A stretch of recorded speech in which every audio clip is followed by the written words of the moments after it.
စီဂျို480ဖြစ်နေတယ်စီဂျိုဟိုင်းပြနေဆိုပြီးတော့မှအဲ့လိုမျိုး line ပေါ်မှာတက်ပြီးတော့မေးကြတယ်ဘာလုပ်ရမလဲဆိုပြီးတော့ဗမာလူမျိုးတွေကကူညီခြင်းနဲ့စိတ်နဲ့ဘယ်လိုလေးစားပါဘယ်လိုလေးနေပါဘယ်လိုလေးထိုင်ပါဆိုပြီးတော့မှပြောကြတယ်ဒါကောင်းတဲ့လက္ခဏာတစ်ခုပဲ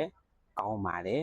ဒါပေမဲ့ကျွန်တော်သိထားမှာကစီးချိုဆိုတော့ကျွန်တော်ထင်တာတပုံပြီးတော့မှရှုပ်ထွေးတဲ့ယောဂတစ်ခုဖြစ်တယ်ဒီခန္ဓာကိုယ်ရဲ့အခြေအနေအချိန်ခါပေါ်မူတည်ပြီးတော့မှ